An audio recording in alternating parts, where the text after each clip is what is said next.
So I'm going to talk about how you can go about starting a kit car build, kind of like the 818 that I've been building. So my 818 was the very first kit car that I've ever attempted to build. It's actually even the first project car that I've ever tried to do on my own. And so it was a pretty large undertaking for me to try for the first time. And so to help other people with that daunting task, I'm going to list out some of the things that I did to make my build work and how I went about planning the build and how I decided on why I built an 818 and why I picked some of the parts and stuff that I put into it. And so there's a lot of research you have to do initially to make all of this work out.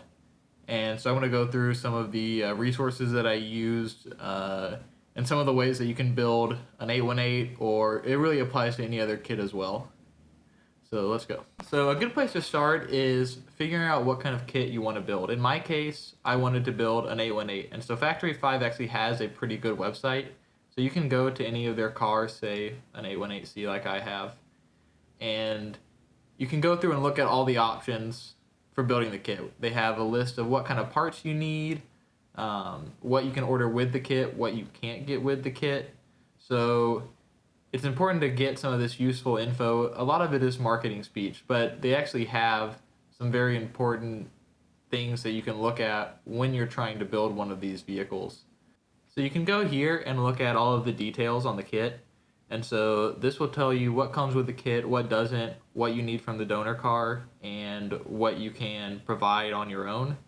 And so in the case of most of Factory 5's cars, they provide the chassis and the body, as well as most of the miscellaneous trim, glass, things of that nature.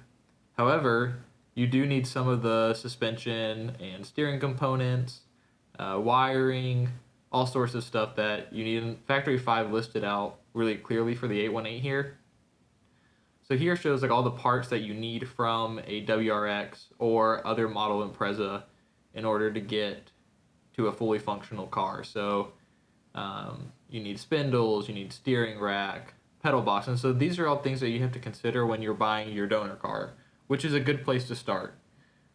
So finding a good donor that's the right price range, that has the right parts that you want, and is in good shape can take quite a lot of time. And so I spent probably 4 or 5 months looking for mine, and I actually bought a pretty bad donor, if I'm honest. But you can buy a good donor, I think, for the 818 for $4,000 or $5,000.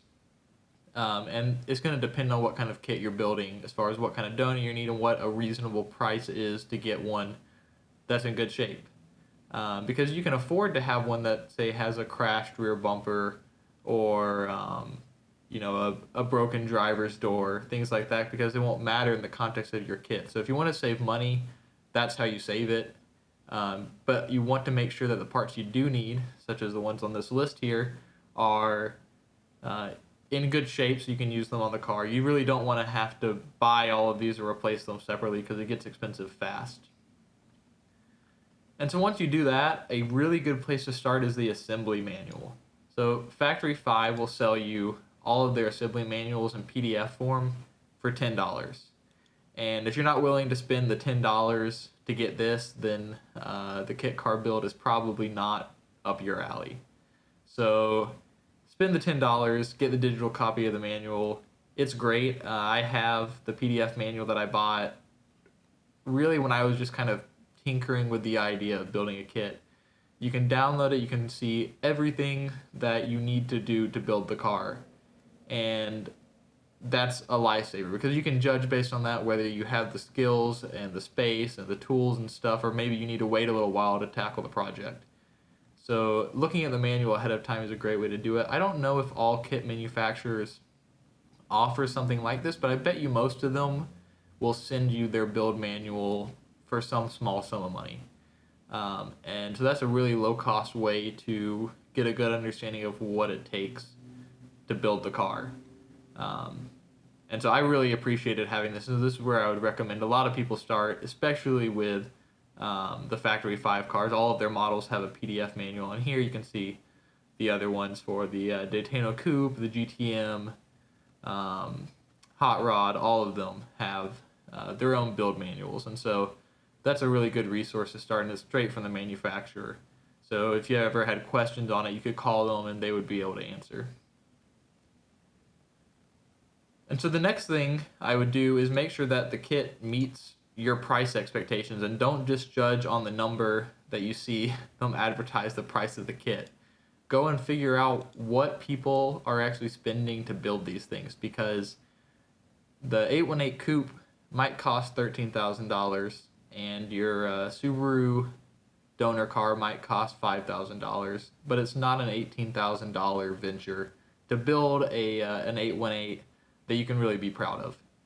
And a good way to figure that out is to go on forums. So this is another thing that Factory 5 has a great forum. And so their forum has forums for all of their different kits, even one that isn't launched yet, the F9. But you can go into any of these, whether it be the Roadster, if you're looking at a Cobra, Type 65, GTM, or an 818, and just read. There's probably, a year's worth of reading in each of these forums that you can read for as long as you want. And I recommend going in, and maybe there's not a thread that exists already, but there probably is. But go figure out, what are people spending to build these things? Here there's a lot of general discussions on cost, what problems people tend to run into, all kinds of stuff. Or you can go into their build threads and read someone's build. You find a few of people in here will have really detailed build threads, and figure out what kind of money they have into these things, what kind of modifications have they had to do to get a car that they enjoyed driving around, where were the roadblocks, or what do they like best about the car, and make sure that that matches up with what you think your expectation of the car is. Because having a reasonable expectation of what you're building is also really important. You can't normally go and test drive these things. And so you want to make sure that if you go in and read someone's build, this is a very nice 818C that I'm pulling up here, but based on the work that they've had to put in, is this worthwhile for what you want to get out of the build? And some people might even include cost. So I've gone through a lot of trouble to document my build on a website outside of the forum, which I put some info on the forum as well. I certainly make sure to contribute there because it's helped me out quite a bit. But I've even made sure to go through and show what I've spent on parts and what kind of parts that I have here. And I don't have any problem sharing that. Some people don't want to share that as much as others, but I think it's a pretty important thing to consider. Like an 818, you're really going to be in at about 25 or 30 grand, depending on what features you want, in order to have a nice drivable car. And so a lot of people don't realize that looking at just the numbers on Factory 5's website. So that's something that's really important. So go through and look at what it's going to cost. Look at what you need from a donor car. Good places to look for donor cars is the same way you look for any used car. Facebook Marketplace, here's a lot of Subaru Imprezas. This is a great place to just find, some cars that maybe meet your spec. And honestly, the best deals out there are going to be on crashed cars, especially for these kits, where if you can find one that's crashed in just the right way, like for instance for the 818, you don't need anything behind the rear axle. So if you could find something that had a nice rear end collision that didn't damage the rear suspension too much, that would be an ideal candidate. Maybe even this one right here with a front crash could be something up your alley. This isn't the right model year, but this could be something that maybe you could use. You can also go Craigslist. This has died down quite a bit. Over the last few years, they added some fees to post things, and Facebook Marketplace really grew, so Craigslist isn't as big anymore, but you might be able to find something. Another one that I can't super weigh into is car auction websites. I've heard of people having good luck with getting cheap cars off of Copart and things like that, but I didn't have any success myself looking at those. But they are out there. You can also just go on the forums for whatever your donor car is. You can go onto the forums, and forums all have classifieds or in your case, you might be looking for part outs for a kit if you can find one that's crashed or severely damaged in some other way. And so you can go through and look at the classifieds and find a vehicle that fits the needs for what you want. And so that's where you can collect all the information you need. And then, of course, there's always YouTube. And so I think Factory 5 has a build series for each of their cars. They call them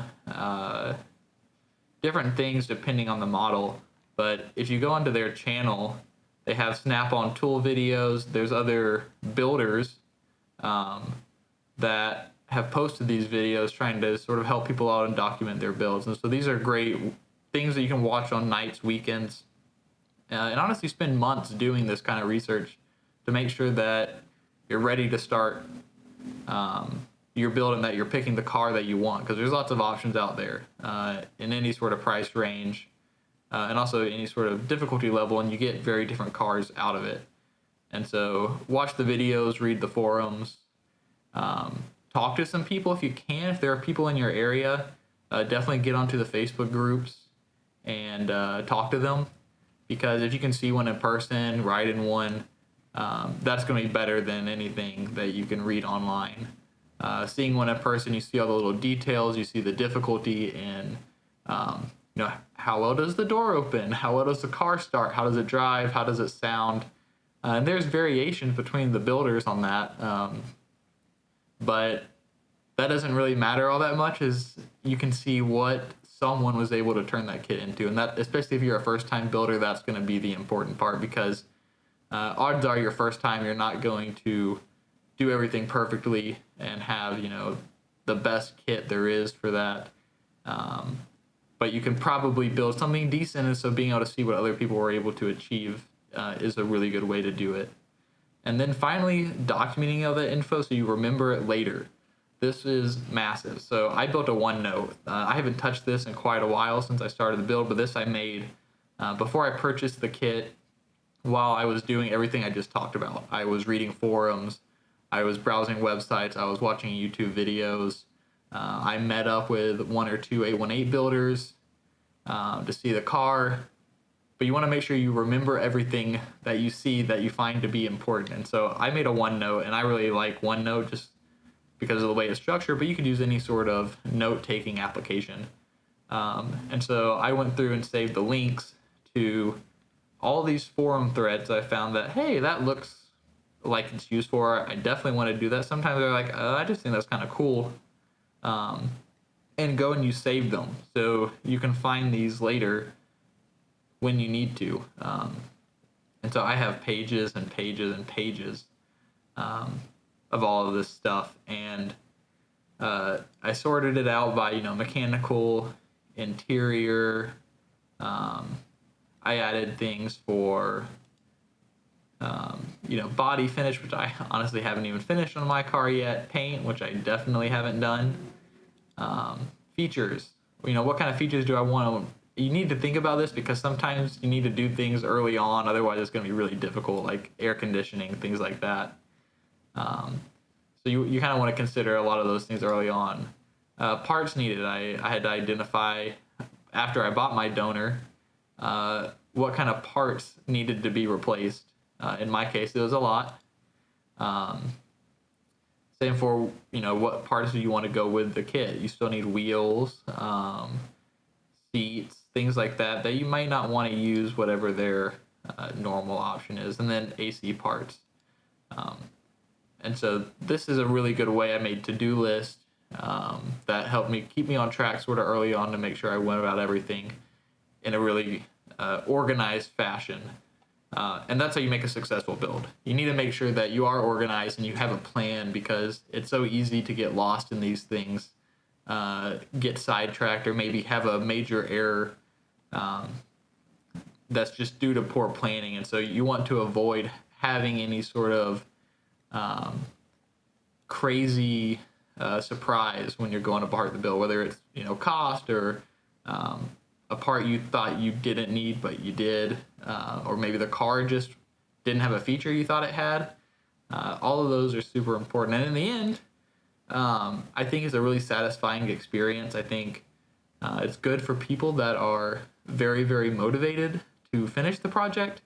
Um, and a lot of people maybe start the build with a lot of motivation and then they lose it just because, life happens and they get other priorities. But if you are the kind of person that can take on a really big project and stick with it until the end, you can, create a finished project. So, like, here's my car now. It's been over 2.5 years since I started it. It's actually been over 3.5 since I bought the donor car. So it's been a really long project in the making, and it's not finished. The car is maybe 90% done now, but it's not 100%. And I am getting to the part where I can enjoy the car a lot. So that's really, really nice. And I'm liking that quite a bit. But um, it took a lot to get here. I had an engine that was horrible from the donor. I had to rebuild it. The rebuilt engine spun a bearing on the dyno. I had to get another engine, so that was a lot of cost, a lot of time, and a ton of frustration just with all of that. Like, I was, almost done building the car after the engine blew up on the dyno because I just couldn't believe that I had another issue that was that major. But in the end, I took 2 weeks off. I put the car back in the garage. I didn't touch it for a couple of weeks because I was pretty fed up with dealing with that. But in the end, I still got back to it, built the car, and I'm glad I did. But you need to make sure that you're the kind of person that can do that, because a lot of builders at some point end up with some sort of catastrophe like that. The engine fails, the transmission fails, some other slip up that just requires you to sort of stick with it, even though it is going to be pretty difficult. And so make sure that it's something that you want to do. And if you can, then you get a super rewarding car in the end. And I think it's a project that you'll certainly remember a lot more than a car that you just bought. So those are my tips for starting a kit car build. The other cars are going to be a little different, but I've only built an 818, so I can share my experience there. But feel free to reach out and ask me questions if you're trying to build one yourself, don't know how to get started. I've got, anywhere from good to bad advice, but I'll try and help you out if you have some questions. Thanks.